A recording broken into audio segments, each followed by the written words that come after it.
साथियों नमस्कार, कैसे हैं आप सब लोग। मजामा केम छो कसा आहिस। आप सबको जय श्री राम, जय बालाजी की, जय खाटू श्याम जी की। आज एक महत्वपूर्ण टॉपिक पर मैं चर्चा करूंगा। टॉपिक जुड़ा हुआ है सेक्शन 138 एनआई एक्ट से। सबसे पहले हम बात करते हैं प्रॉब्लम की। क्वेश्चंस क्या है आपके कि सेक्शन 138 एनआई एक्ट के तहत जो है मुकदमा है अगेंस्ट अक्यूज्ड।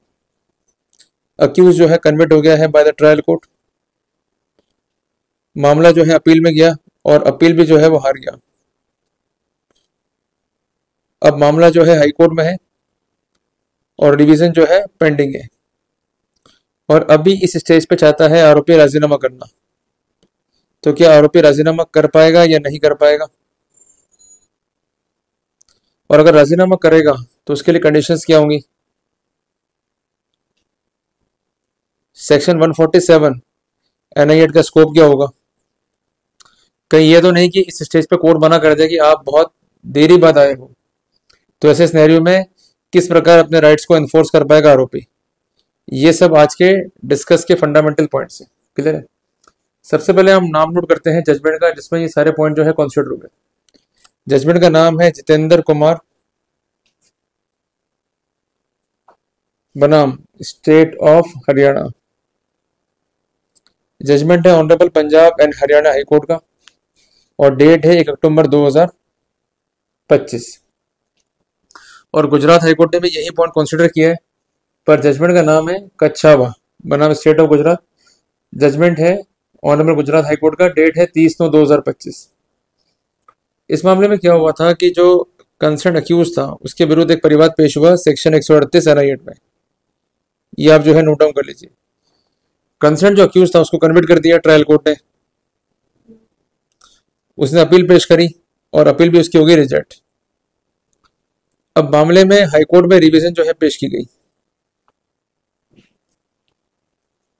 मामले के फैक्ट्स क्या थे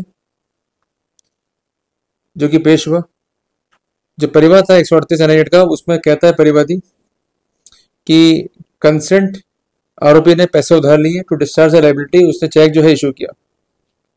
ये चेक जो है बैंक में लगाया गया, पर ये चेक जो है ये हो गया बाउंस, जिसको हम कहते हैं डिसऑनर। और कारण था फंड्स इनसफिशिएंट। ये आप जो है नोट डाउन कर लीजिए। इसके बाद जो है नोटिस दिया गया, नोटिस सर्व हो गया, पेमेंट नहीं हुआ। फाइनली केस जो है फाइल किया गया। अक्यूज जो है अपीयर हुआ, उसने प्लीड किया non guilty in consequence of notice of accusation और फाइनली केस को लड़ा गया and finally he was convicted. वो अपील भी हार गया और हाईकोर्ट में रिवीजन था। अब आई बात कॉम्प्रोमाइज की। साथियों, इस बिंदु पर विचार करते हुए कोर्ट ने कई जजमेंट्स को जो है कोट किया। सबसे महत्वपूर्ण जजमेंट जो है मैं आपको नोट डाउन करवा देता हूं। सबसे पहला है 2023 live law supreme court page 75। दूसरा है judgment messrs meter and instrument versus Kanchan Mehta का। इसमें ऑनरेबल सुप्रीम कोर्ट ने स्पेसिफिक किया कि nature of offence under section 138 is basically a civil wrong, और जिस कारण से कॉम्प्रोमाइज किया जा सकता है। जजमेंट नंबर 3 है के सुब्रा मनियन वर्सेस आर राजा थी। साइटेशन है 2010 वॉल्यूम 15 एससीसी पेज 352। अगर कॉम्प्रोमाइज हो गया है पक्षकारों के बीच में तो राजीनामा जो है अलाउ करना चाहिए as per section 147 of NI Act. सबसे इंपॉर्टेंट बात, एक जजमेंट है के K Ibrahim versus K P Mohammed का।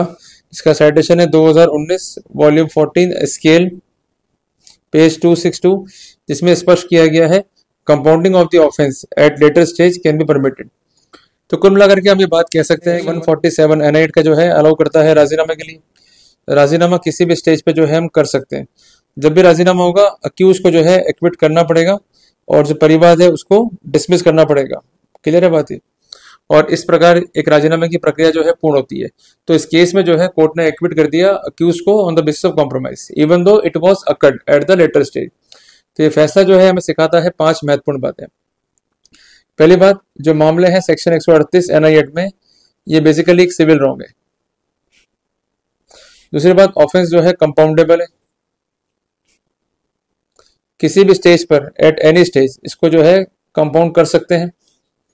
कंपाउंड करने के लिए कोई विशेष फॉर्मेलिटी नहीं है, सिंपल एक राजीनामा चाहिए पक्षकारों के बीच में, इसको कोर्ट में जो है फाइल किया जाएगा और कोर्ट की परमिशन से मामला जाएगा लोक अदालत में।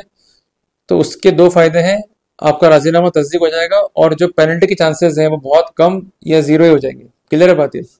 और सबसे इम्पोर्टेंट बात, जब भी आप राजीनामे की बात कोर्ट से करें तो कोर्ट से जरूर ये कहें कि इस मैटर को जो है रेफर कर दें लोक अदालत में, ताकि पक्षकार जो है अपना मुकदमा रिजॉल्व करवा सकें। और जो अपना पॉइंट है इंडिजेंसी का, मींस आप इतना पैसा या पेनल्टी अफोर्ड नहीं कर पाएंगे, बहुत छोटे अमाउंट में जो है राजीनामा हुआ है, इस तरह की बातों को लिखिए एप्लीकेशन में, ताकि वहां पर आपको फायदा मिल सके और जो पेनल्टी के चांसेस हैं उसको मिनिमाइज या जीरो कर सकें। जल्दी मिलेंगे एक नए टॉपिक के साथ।